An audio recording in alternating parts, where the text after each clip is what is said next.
Thanks very much.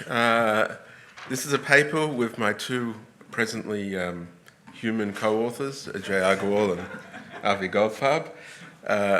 We call it Genius on Demand. Hopefully that'll become apparent. We took this charge seriously of what this conference is about. How do we take this pronouncements that are coming out of Silicon Valley, assume that they will occur, and analyze the implications of them. And the one we focused on was Modi's country of geniuses in a data center. And he sort of said a few things about what a genius was. By the way, the first one there, in terms of pure intelligence, it is smarter than a Nobel Prize winner across most relevant fields. So that pretty much, at last we cover everybody in the room is being replaced, according to this. And, it has things, smart people you talk to and other things that people normally think about in terms of geniuses. So we thought, well, how do we, let's assume this occurs.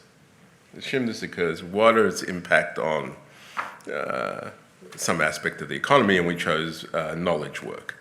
So you have a genius in a data center. Actually, you don't have that. You have many geniuses in a data center.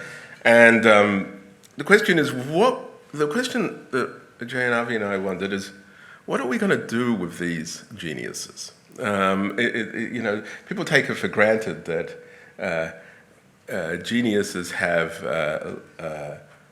it's obvious that geniuses would be useful.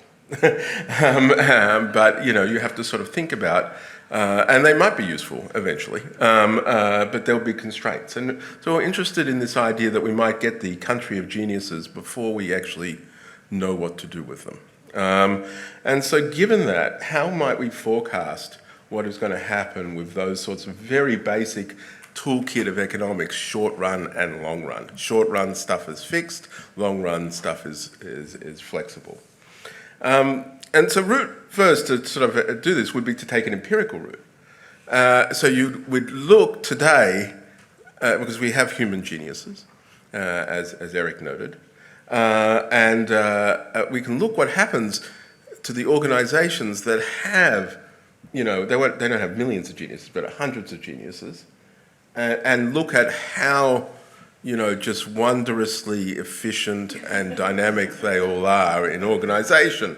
And so we thought about doing that, and then the first one that came to mind of those organizations was like MIT, and we wondered, well, that is not what I think the Silicon Valley folks have in mind. And the question is sort of like, why? We have experienced many geniuses, but somehow things don't seem to be the Panglossian world that they're expecting. So obviously our route in this paper is to do a theoretical job, and the job of economic theory especially is very useful in these contexts of being able to logically forecast what might happen based on unreasonable premises. That's basically the whole idea. So the first thing was actually to say, how would you define a genius? As a type of labor, and examine what happens when those are no longer scarce, which is basically the simple thing. And so that's what this paper is. And so what is a genius? Okay? Of course, it takes one to know one. Okay. But I've got to do the normal thing and distill it down to something far less interesting than anything. So the inspiration we draw upon is John von Neumann, world accredited and certified genius, and a story about something called the fly puzzle that was in his biography, which is an excellent read, by the way. And the fly puzzle is that you have two bicycles 20 miles apart, and they're riding towards each other at 10 miles an hour. And there's a fly that happened to be sitting on one of these bicycles when it started going, and it can travel 15 miles per hour. And the question is, when the two bicycles meet in the middle, how far has the fly traveled wherever it was going at 15 miles an hour? It can fly back and forth, non-direct, I don't care. Well, that sort of thing. Susan, what's the answer to this? Sorry, no. So anyway, so the answer is actually very, very simple, by the way. These are going 20 miles an hour, 10 miles an hour, 20 miles coming to each other. In an hour, they'll meet in an hour. So how long does it take for flight to go in an hour? It will take 15 miles. That's very, very simple. You don't have to be a genius to work it out if you understand some little bit of the algebraic construction. But that is not what John von Neumann did. John von Neumann didn't do that. What he did is when he solved it, he used the slow way to calculate what distance the flight covers on the first northbound leg of the trip, and then on the second southbound leg, and then on the third, etc., finally to sum the infinite series so obtained, and basically sum the infinite series to do. And that's what he did. He didn't use any sort of trick, and he didn't extrapolate bits and pieces of knowledge, breaking down the problem, all that stuff. Just solved it from first principles. None of us do that because it would be too costly for us to do that, for starters. But we've learned not to do that. But geniuses work from first principles at potentially higher cost, and so that's the definition. A genius is someone who knows specific things and then can answer questions put to them based on related things from first principles. So engaging in the cost, and they just have lower cost than everybody else of getting to that answer. Obviously, in order to do a genius, we have to think about other people. What about others, non-geniuses, not geniuses? And the story I was inspired by was The Crow and the Pitcher from Aesop's Fables, whereby a crow had a problem. It had a beak of water. There was water at the bottom of it. Its beak wouldn't get there for it to drink, but it understood that if it put pebbles in there, displacement would work and bring the water up and it could drink. Okay, so it took two pieces of knowledge and put them together to infer and guess a solution to the problem. Okay, and so that's the definition of not a genius. It's a different sort of knowledge work. It takes existing knowledge and makes inferences to guess the answers to questions. Obviously, in the fly problem, we were able to break it down and get an exact answer, but for other ones, we're extrapolating different knowledge, making guesses, we're getting answers to the questions, but the questions are not perfect. Okay, so that's what everybody else does. Okay, and the apparatus for being able to model this came from a paper that was published earlier this year in Econometrica called A Quest for Knowledge by Carnell and Schneider. And then subsequent to doing the present paper, I realized this was a very interesting research topic, and so I extended it beyond just the stuff we talked about today. So imagine, and this is Carnell and Schneider's setup, imagine you've got a universe of questions on the real line. Each has a unique answers that are realizations of a Brownian motion of a random variable, big Yx, or we'll call it truth. That means that questions close to each other will have similar sorts of answers. And existing knowledge is defined by the space of what we know. Okay? The little points of Yx pairs that we've already worked out. A decision maker is basically what they're trying to do is get if they can either take an action or not take an action. If they take an action, what they get is how close that action was to the true state of the world, a very traditional matching model in information economics. So that's what they're trying to do. If you knew the answer, you'd obviously get one. If you don't know the answer and you guess, you get something less. So a genius is someone who takes this universe of questions. There's existing knowledge. Now, because we've got a 15-page limit on these papers, the version we've got in the paper has just got one point of existing knowledge that we're going to do, which will capture what we're talking about here. So the universe of questions is just on the 0-1 line. The existing piece of knowledge is right there in the middle. And so the genius at that existing point of knowledge knows that piece of knowledge and can find answers close to it. It can find the answers perfectly close to it by expending a cost, eta of x minus x0, something that's a function of the distance away from the piece of knowledge. The further away from the knowledge that they are, the more costly it is for them to find an answer. And of course, that has the usual convex costs that we would normally assume on whenever you do anything in economics, we start with that, right? We know the rationale. So the value of the decision, the one minus the cost in this case, is this parabola here. Okay, so They're obviously very specialized. So the idea of the genius is they're just using this piece of knowledge and they're going off of it. And sometimes they can't do other things. This was a favorite of ours from graduate school here at Stanford, People's Doors. It speaks to us. What about others? Others have to make conjectures. They're going to make guesses. They're going to take the existing knowledge and say, I know this. What's my best guess of the answer of the question I happen to be answering based on that knowledge? And they'll make a conjecture. And these conjectures are normal distributions. They have all nice properties, etc.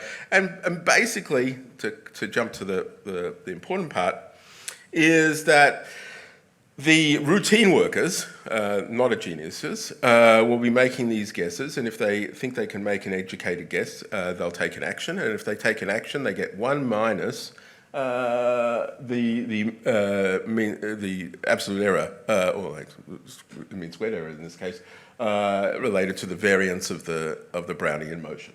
And that turns out in this very simple setup to be a linear function, peaking at x0 equals a half and going straight down afterwards.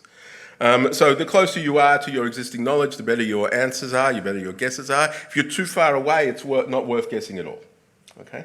I've made some assumptions for this. Okay, so if you put the two together, the geniuses are better at everything.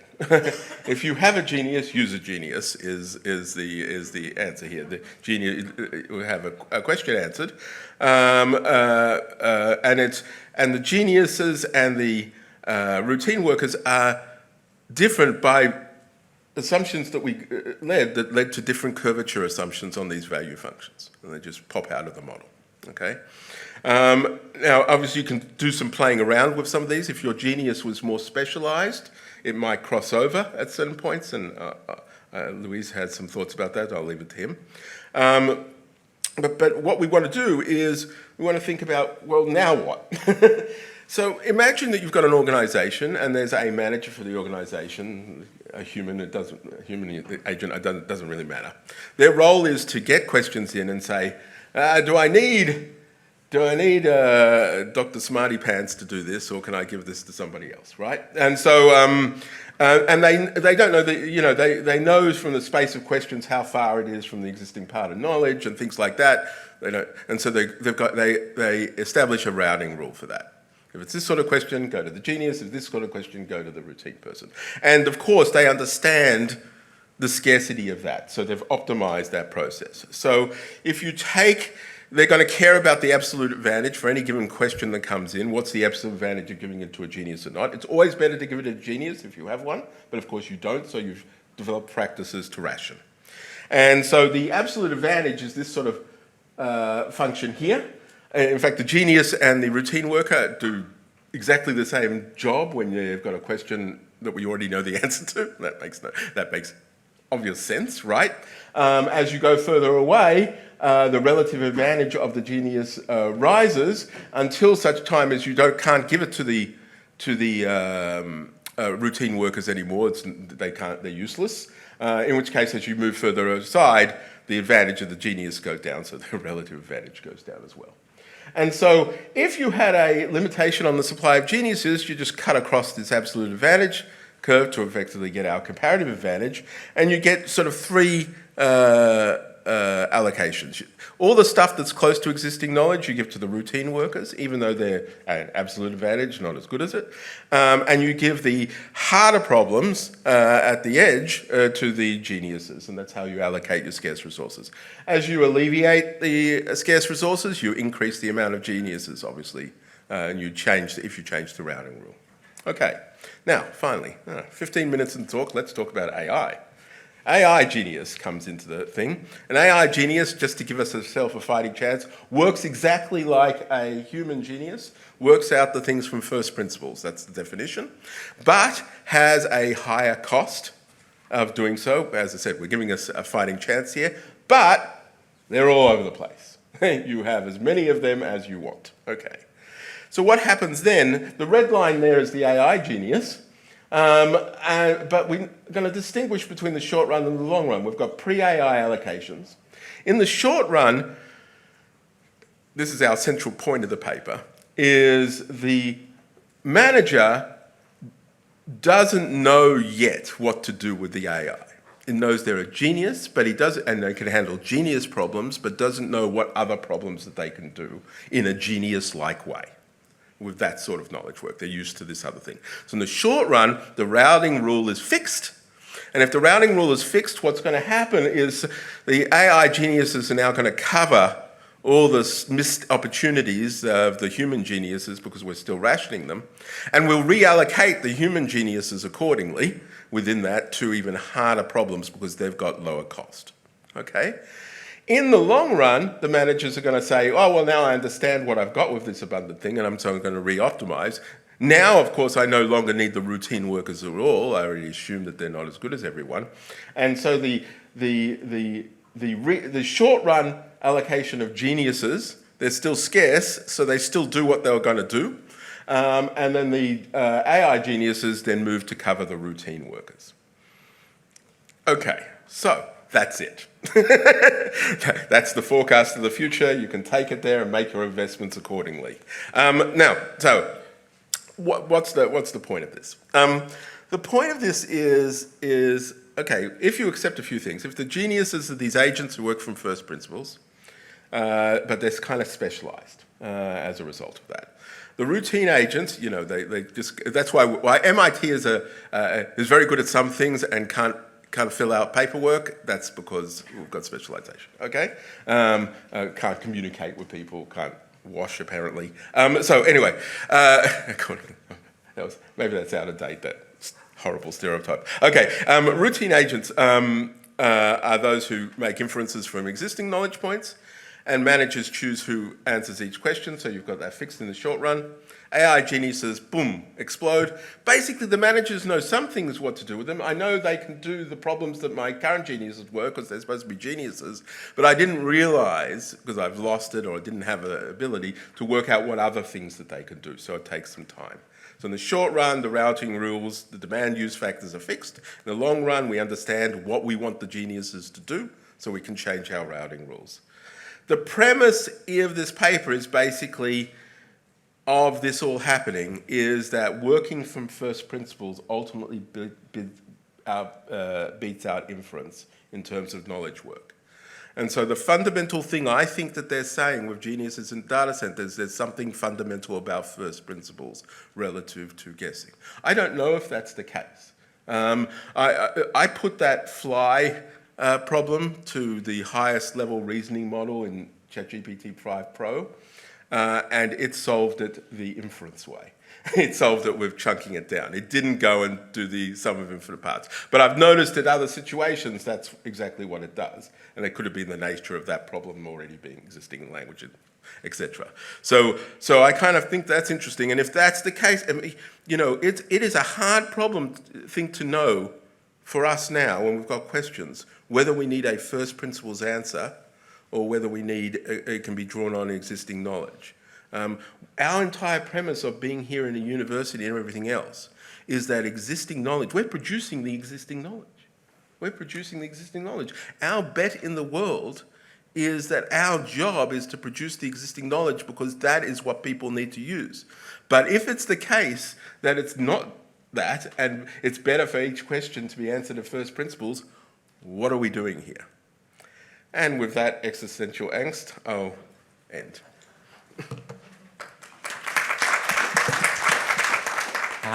So thanks for having me, and it's really great to be able to discuss this paper and to be back in Stanford. What's actually, before I start discussing the paper, from which I learned a lot and had fruitful interactions over the summer, what is going on in terms of the allocation of knowledge to different types of people? I think we have two set of potentially contradictory facts, which are not going to be contradictory, when we try to allocate workers and AI. How do we allocate them, and how does that seem to be changing? We have evidence from payroll data, from the Canaries of the Mine paper, for example, from the seniority-based technological change paper, that there are sharp declines in entry-level jobs. It seems like junior coders and junior customer agents are getting hammered. At the firm level, however, what we do seem to see is that software firms, evidence also Brynjolfsson, so Brynjolfsson versus Brynjolfsson is the name of the slide. These guys are getting helped by the AI, the customer support agents. We also know that taxi drivers in Japan, they get a routine expert AI, and they actually do better when they are juniors because they don't know where they're going and the system tells them.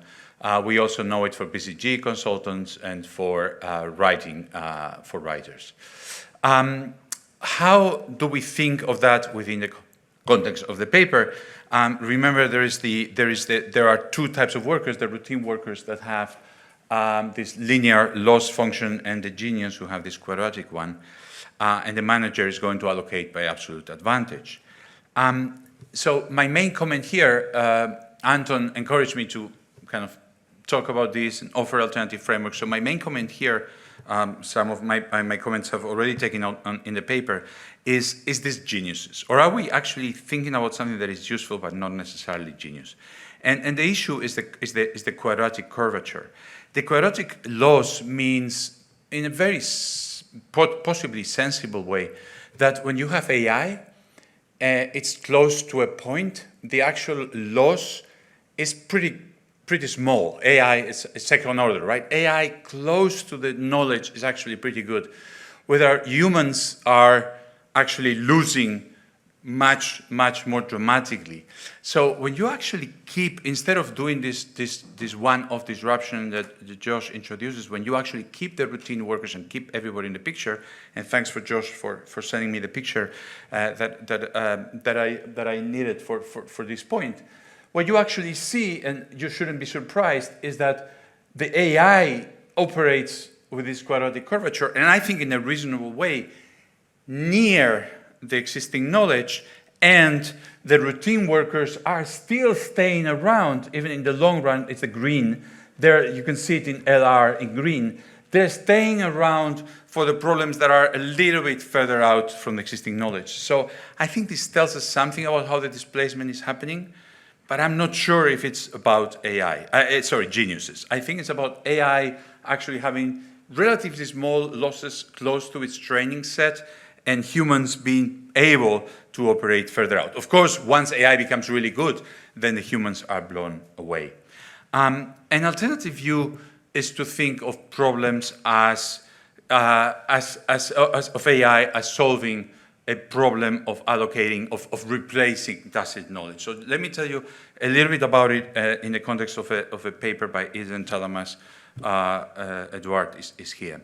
So think of it this way. AI is replacing tacit knowledge, and the key inputs that you need in order to produce are time and knowledge. And so, like in an AK model, like AL model, just time and knowledge, you're going to organize optimally the work as workers handle routine work cases, the experts handle the exceptions. And a hierarchy is going to reflect knowledge, not power. The analyst, the manager, and the partner, the residents and the attending physician, the line worker and the engineer. In the software case, the junior guys who pass the calls to the experts, et cetera, et cetera. So each project involves a problem, you draw a problem, and if you don't know it, you ask for help. What happens with AI in a world like this?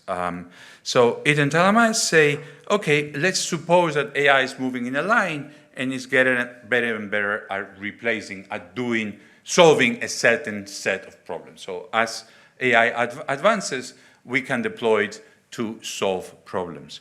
So, and we're going to do something that is not kind of the exercise in the paper, which is we're going to introduce transformative AI. So suppose that it's smarter than all of us, but crucially, suppose the price of computer goes to zero and the choice of autonomy is going to be essential.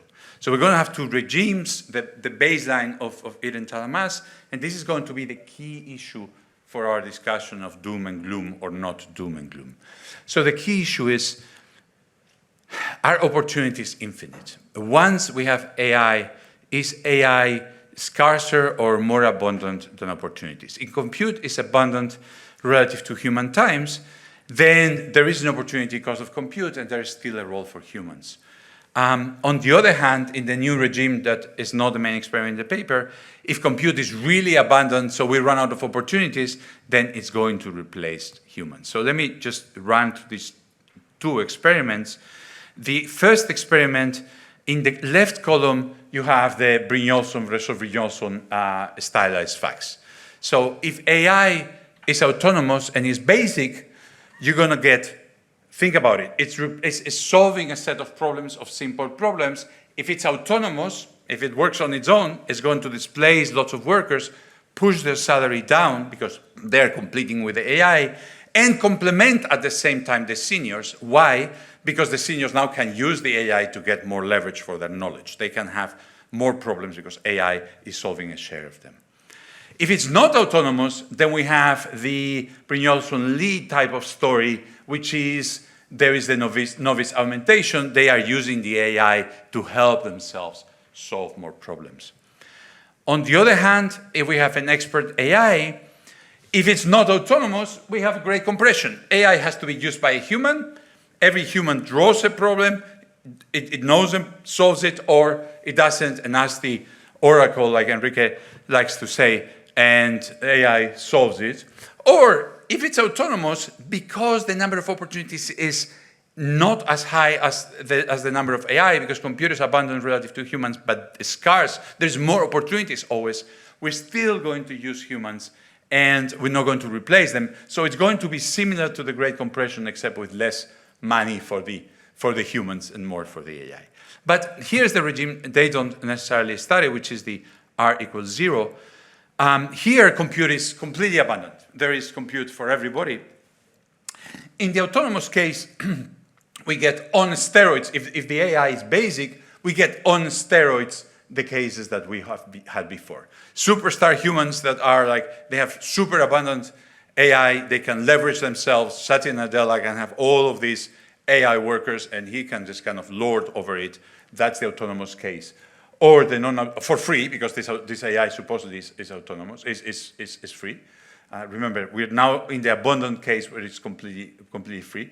In the non-autonomous case, we again get novice augmentation. The AI needs humans, so the humans are working, assisting the AI. On the other hand, here in the expert case, we do have the dystopia, or like in some of the scenarios yesterday, we can call it utopia. The CI is bigger, is more smart, like in the Gans et al. Paper, is smarter than all of us and can displace us, is for free, so really it's kind of pushing our wage down, and it performs more tasks with no human contribution. On the other hand, if it's non-autonomous, again, it needs to partner with AI. The AI on its own is worth nothing, so the humans are actually benefiting from that. Here, notice that there is no gain from the capital owners because the R is equal to 0. So who is getting the surplus if these capital owners are not getting anything? And this was the discussion we were having yesterday. This is basically all consumer surplus, right? All our problems are getting solved for free.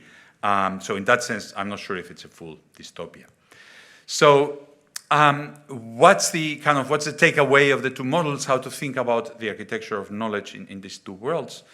So if you think of the AJG paper, as George was explaining, okay, so eventually AI is going to take over everything, fine, but how is it going to be taken over everything? It's going to be taken in this functional form, or if you think of it as having these second order laws around existing knowledge, then it's first going to be taking over things that are close to existing knowledge.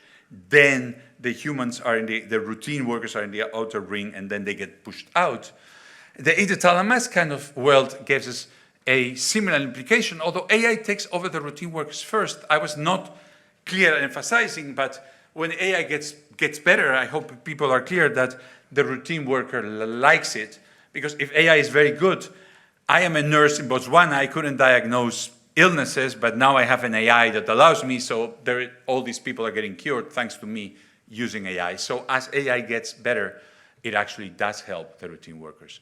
But it's very important in this framework, and I think that's the insight of what they're doing, is to think about two prices that are important and one decision that is important.